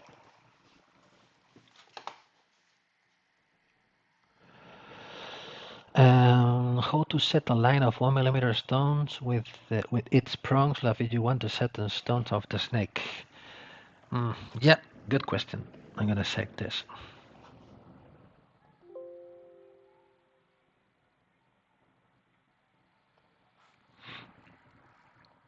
Okay, the way of working that you have in ZBrush is quite different than the way of working that you can find inside of, for example, Rhino or any other CAD software. So, for example, if we grab an sphere, make a polymesh. This is the brush this is a custom brush I made. So if I select this one instead of this one, this is what we insert. But if we convert this into an extrude curve mode, we can start, let's make it smaller. We can start inserting like this a row of, I don't know why it's working so weird now. I don't know. Let's make it, the snap is active. I don't know. Something strange things are happening today with my, well, of course, something like this. You are adding a line of a stone, prong, stone, prong, stone, prongs. For example, if you have a snake, let's create a quick snake. I'm going to select a plane, make a polymesh. Let's see if it works now. Curve tube snap. Let's create a snake body. Maybe something like this. You use the number 6, you will start relaxing the curve, so you will start getting, so split mass points. So this is going to be the body of the snake, right? So the only thing that you need is a path to apply the curve brush we were using before. For example, if I use this, of course you can start painting. Let's make this a little bit bigger because the snake now is almost invisible. Is 1.2 by 1.7 but 0.24 millimeters. Let's make it, for example, 20 millimeters or 25 millimeters. Now it's 25 millimeter. Okay. So now if we are using this brush, I don't know what is happening today with my brush. It's happening something like that. I don't know. I don't know what is happening. Because, well, okay, you will get something like this. So where you are painting the path of the stones, of course, you should be set this thing first. Let's say 1.5 millimeter. To start adding 1.5 stones. But you can see now it's almost impossible. I don't know why it's happening this, but okay, no problem. But the way that you can have to start making a path For example, what you can do, you have different ways. One of the ways is inside of the stroke, you have going to functions, you can frame the mesh on a border, on a polygroup, or on a creased edge. At this moment, we don't have anything. So if we want to apply, for example, a polygroup, maybe the best way will be a creased edge. And how do we create a creased edge? We can use the C modular brush. We go here, we select this edge. Let's slide it to put it in the middle, but the complete, put it here. And now we can make a crease complete. So now you can see now the crease is not following this edge. So now, also we have one here. Okay, let's say it's a bit tricky. Okay, let's hide this. Let's hide this, the caps, the beginning and the end, and now it's much better. So now you can go to the stroke, frame mesh, like this. It's already there. Maybe I can go. We can use. I use this brush, the series measure guides. This one to remove. It is not possible to remove it. This one. Okay, and I want to increase this one. It is connected. And I want only to crease one side. I think the solution is going to be, instead of using the edge loop partial, instead of no, yes, because I was selecting complete instead of partial or partial. I don't know how to pronounce it. So coming back to the stroke, now we have the curve. Now we can select the brush, and now we can apply. But here we have a problem. Depending on the kind of curve that you have, in this case, here you have this kind of issue, because when you are bending the curve, when you are making closed corners, or I don't know how to say it, it's narrow corners. This is a very big coils or strong curves. You can get this kind of issue. How to solve this? Everything has a solution. So you can go to brush, you can go to modifiers, and instead of, here you have the curve resolution is 13. If you set this to 1, you will get the curve without distortions. And this is the reason why.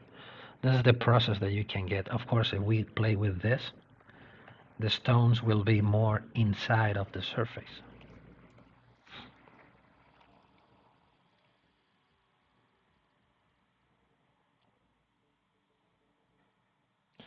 It looks like it's a drawing. Yeah, you know that ZBrush was invented many, I think 25 years ago or 25 years ago, I'm not sure, like a 2D software. It wasn't a real 2D software. It was from the original, from the beginning, a 2.5D software. So it's a mix between 3D and 2D. It's unique. So let's come back here. So this is the answer to your question. So how to set a line of 1mm stone with the prongs. So first you need this a way to,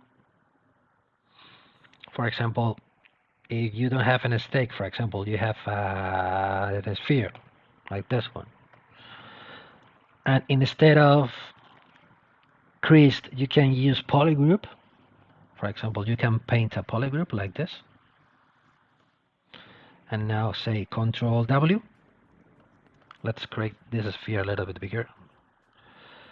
This is now is 2 by 2. Let's say 20 instead of, because it's too tiny, like this. So now what you can do is go into a stroke.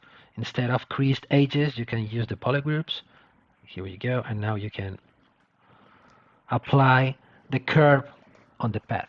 So you have polygroups, or you have creased edges, or you have another thing that you can do. You have open borders like this. You have borders, polygroups, and creases. If we change this, and instead of the polygroup, you use, for example, the lasso brush, and you just select something like this. Let's create something a little bit more complicated, like this.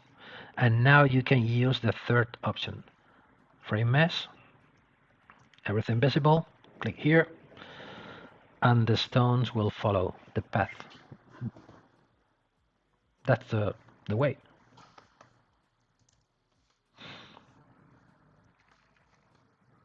Of course, before you need to create a custom insert brush, like mine, where you have an stones with the prongs both together into the same option of the brush. Okay, let's come back here. I'm gonna show you the one last thing for today. If I'm gonna use this is they are going to be the cylinders. I'm gonna make a duplicate to keep them the originals. I'm gonna use this. This is going to be a negative because we are creating holes. And I'm going to use the move topological with the acute curve option active. You will find this option here, brush. Let me think where it is.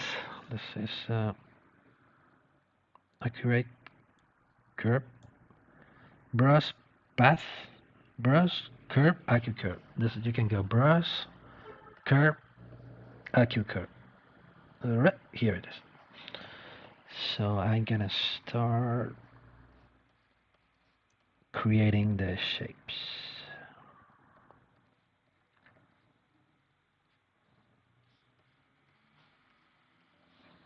The ending of the opening.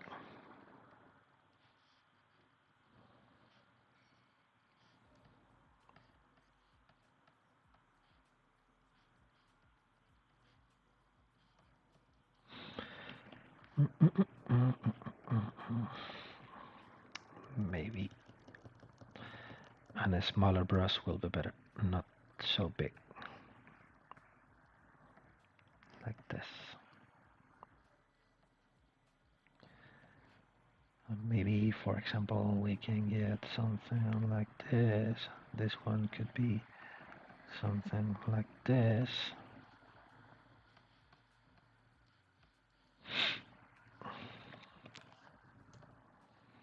It can be a little bit more open here. And let's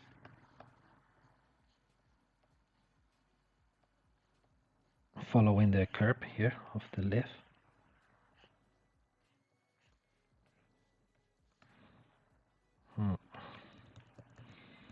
Maybe here. It's going to be necessary to add more thickness on the back, I think, but no problem. Because maybe the bottom of at the bottom of the stone there isn't enough material. We're not going to have enough metal in the base of the stone, but no problem, we can add more thickness there. Let's say, I don't know, maybe to create something more interesting, if we grab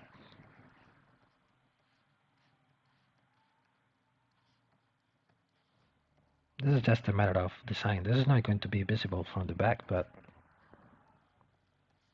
maybe we can add a bit more value to the design.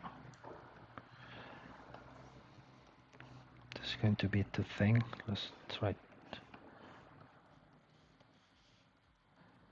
They are too separated one to the other, so it's not going to be possible to create a very complex pattern, but we can make some sculpting detail on the back as well.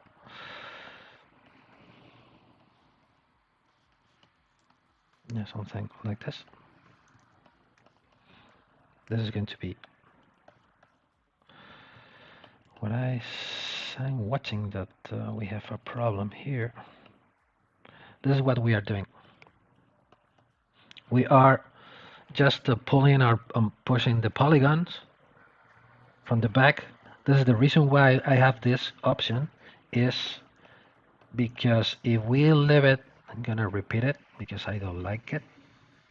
If we start again from the beginning, this is the main difference between the without and with AcuCurve. Now it's active. We are pulling the polygons. We are ending the movement on a pointy. I know how to say it. It's like with a point here at the end. But if we turn this off, this is what we will get.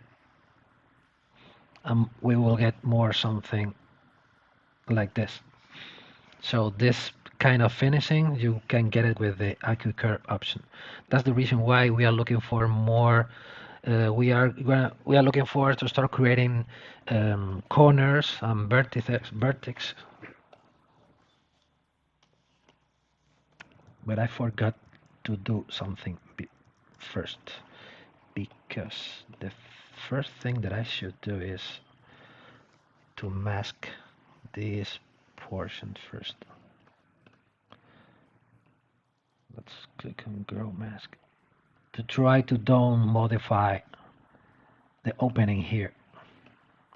So we are getting something more like this. Grow Mask. And now we're gonna start again. So with the mob top, and the reason why I am using the mob topological instead of the move brush is with the move topological, you will be able to start adjusting the holes one by one. You will get more control. So again, repeating the same operation as before, but using there's one way that you can do this. I'm looking. Thank you. I don't know how to pronounce your name. Is Maher? Daran, hi. How are you? Adding the cutters? What do you mean? I was adding the cutters before. Theodore Isfan is thank you for sending your work process. That you made your own hemstone in ZBrush? No, I have this brush. It's it was made from a friend. You can see here. I'm gonna show you. Let's leave this as it is, because the last step is coming back to the floating polygons. I like to call them templates or floating polygons, as you prefer. So I'm gonna use this. I already have here a tool of a diamond cut stone. This one.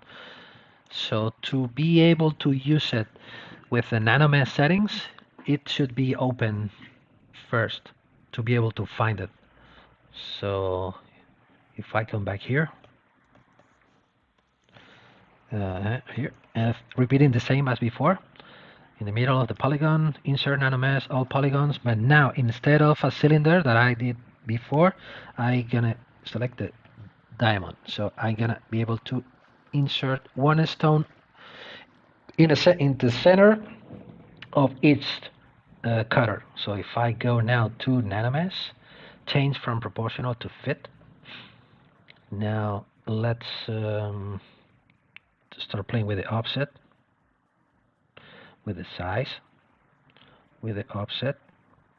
Remember that we are making this for rendering purposes. So of course, if we are looking for to render the stones, we need the stones like this. So we have the stones in the center of each. Let's go back to convert the Nanomesh into real geometry. Split to similar parts again. And now here we have the stones. Let's change the material. I like to use this one, for example. Material, fill object. This is what we get.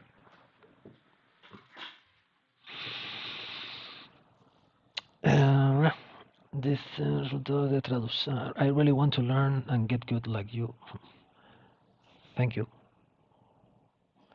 Yeah, it's a matter of maybe two personal styles, or For me, the reason why I'm here streaming is like I am showing to you my way of working, the tools that I am using, and I hope that you are learning anything from my streamings. And maybe they could looks like a bit complicated, but I think they're not too much complicated. Maybe on future streams, I'm gonna be more focused about sculpting, not for putting in stones and stuff like this, but it's just my objective is to show my way of working. And this is what we get. If we follow another thing that we can do here, what we can do, I'm gonna divide. I'm working now on the leaf, right? I'm gonna add more subdivision here. What we can do now is to start making this. I'm gonna use the mask pen. Mask pen. I like to set the focal set up the focal set to -100. I'm gonna turn on my lazy mouse with the lazy steps to 0. And I'm gonna cover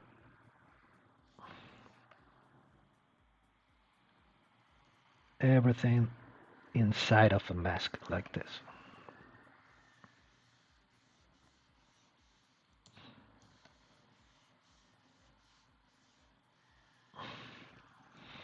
I am talking now about this, right? To start making this kind of patterns for the openings on the back for the stones.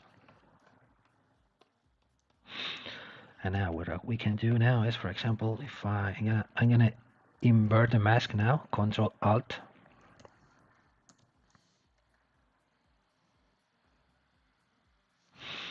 Like this, for example, like this, like this.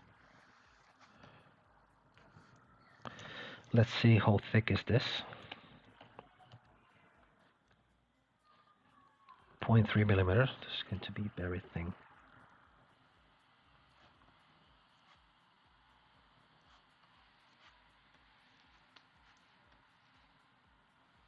You can use this method as well.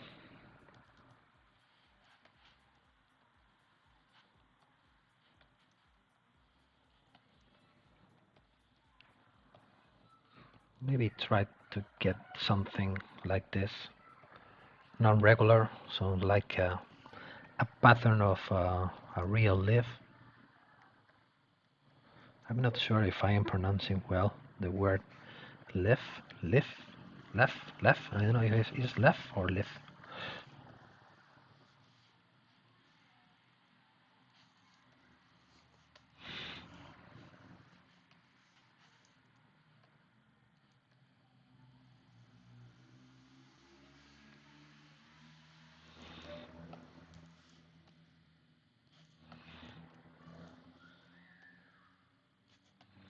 Maybe we can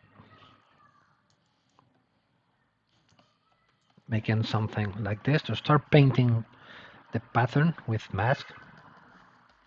So now you can start sharpening the mask. Let's see, this should be a little bit more here, more here. And now extract. Not that much, let's say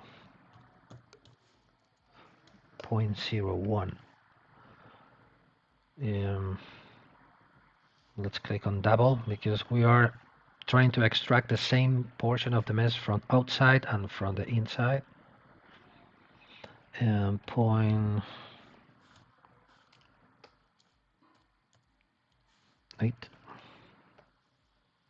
like this. Accept. Remove the mask. Sharpening. Let's polish by feature. And we can use this one as well as something more like this. So now the only thing that you can do is to start matching the shape of this. This is a little bit more complicated. Not more complicated, but more, we can say, more time-consuming process. of course, but this is just for saving weight. But I think what we can do now is we can, for example, grab this one. We can grab, where are you? This one, this one. We can make a mask here. And what we can do is start. Now it's not going to be necessary to use the AQ curve. Let's make it smaller.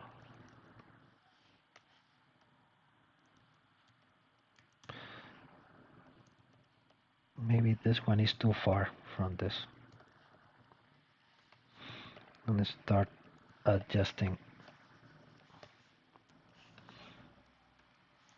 Maybe making something like this. Still adjusting each hole to each cavity. This will take a little bit more time, I know, because you can see instead of this that we have now, we are looking for more something like this, from big to small. So this will be the piece of metal, and here we will get the stone like this. Well, we should be changing each portion of the mesh to try to transform from this shape to this shape. Okay, it's just an idea. Maybe I am confusing you a bit with this process, but let's say let's come back to the original, to this one. Maybe this method is, you have more freedom here. No, I am using the wrong subtool. I'm using this brush, this one, right? No, I am working on this one, right? So masking first the tips. Grow mask, and now you can start drawing your pattern.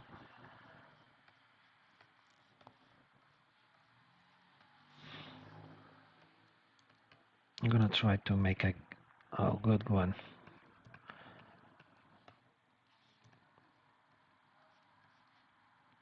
On the final piece, like this. Again, the only trick here is using the AQ curve and like booleans.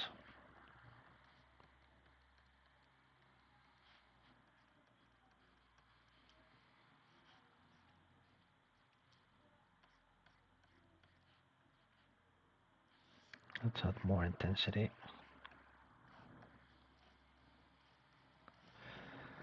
Now this one is looking better than before.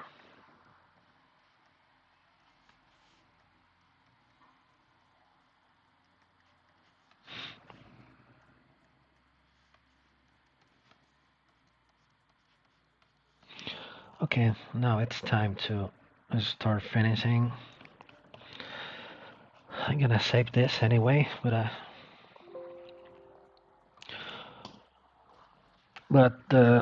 this is what we make today. Let's put this everything visible. This is the snake body, and this is the snake head. Where are you? This here is my apple.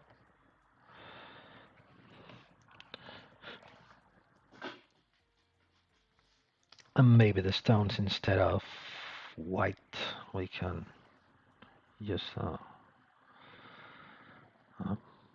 more green color.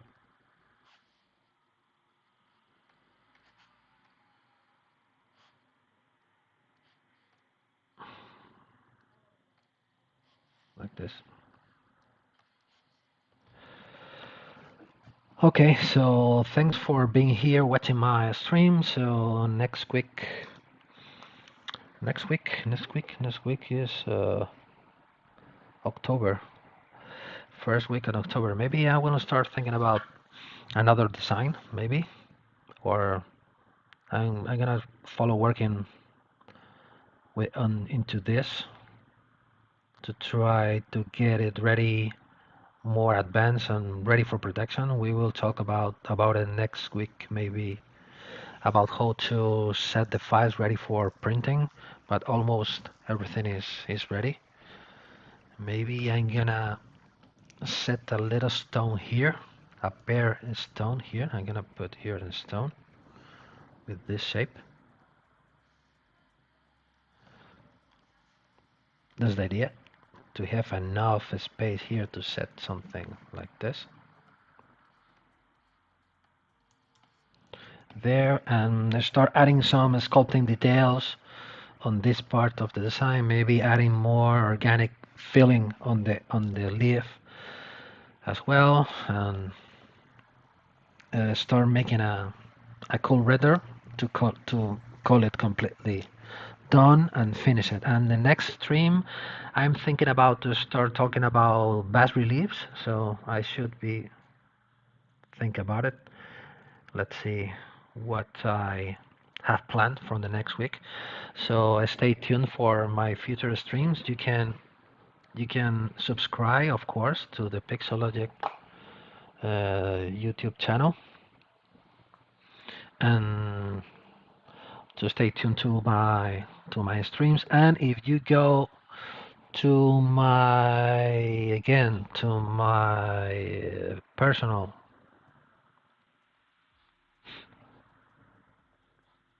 ZBrush Live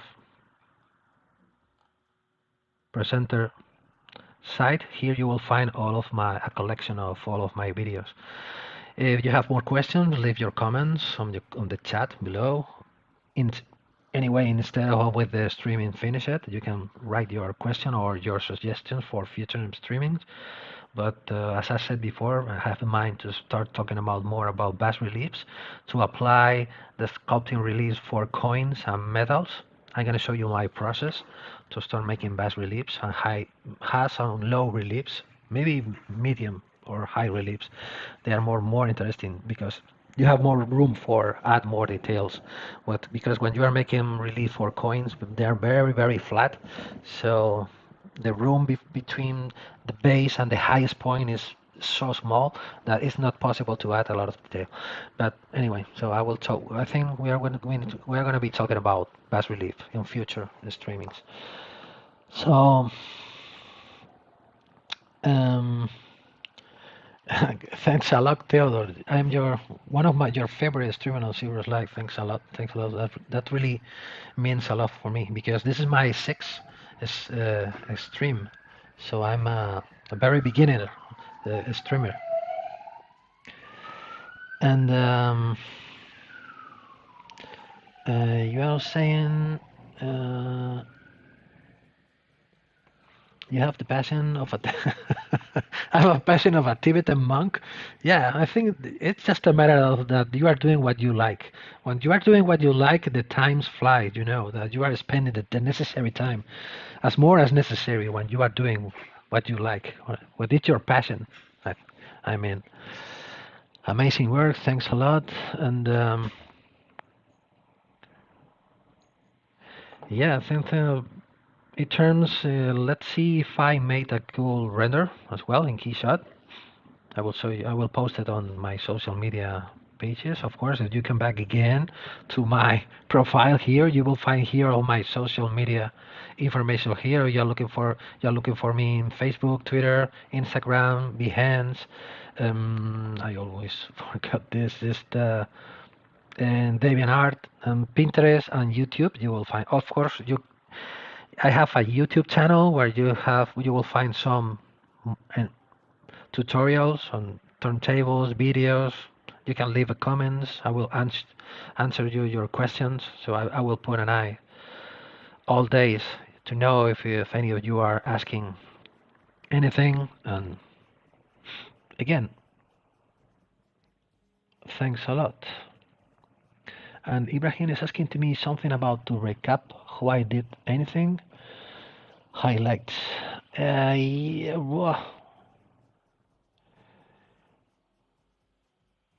Andrei Drothop is asking, would the new bevel brusher work to make these facets? I'm not sure. I'm not sure. I should try it, but I think it's gonna be difficult.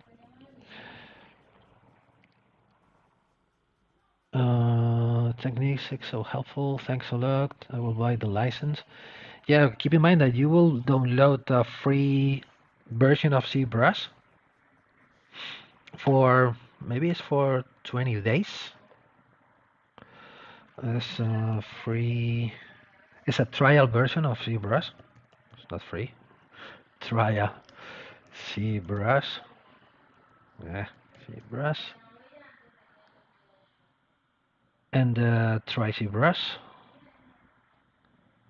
I don't know where it is, but somewhere you're gonna be able to download a trial version. And if no, if you have in mind to start playing with the software, or instead with the software with ZBrush with the digital sculpting, you can go to do ZBrush Core Mini.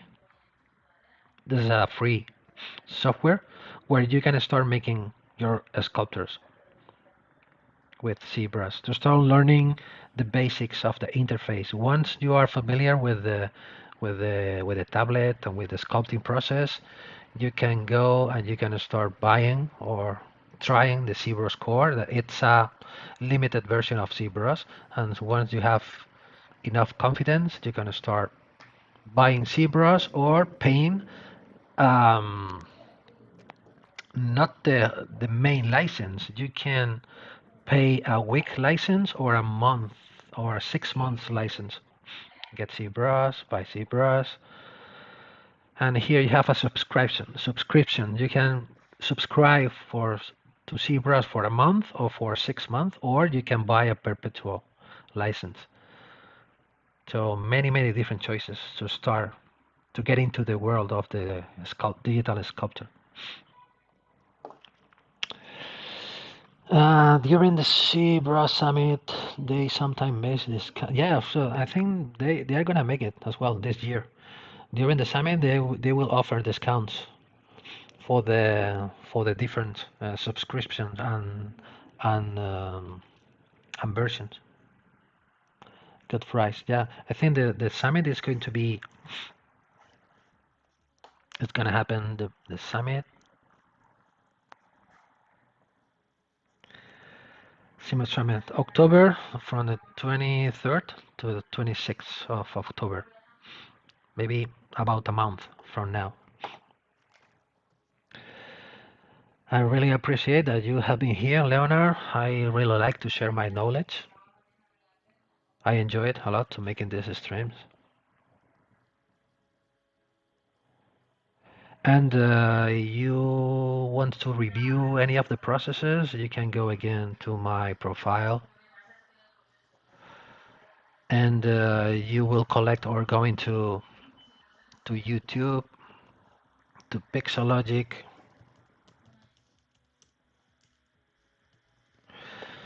and you can sort by my name again, and you will get here all the collection of my previous streams where I was talking about how to create the base mesh for the snake, how to create the scale patterns, and so on. And I will continue the next week with a different, I think so, with a different design. I hope so. I should think about it first. Okay, so I will review it again if I don't miss any of your questions or your comments. I think we are ready. Okay, so see you next week. If you have any questions, you can you can type in your question on the chat again. And I hope this has been useful for you. Here on the inside of the YouTube, I can share your avatars. Okay. Okay, so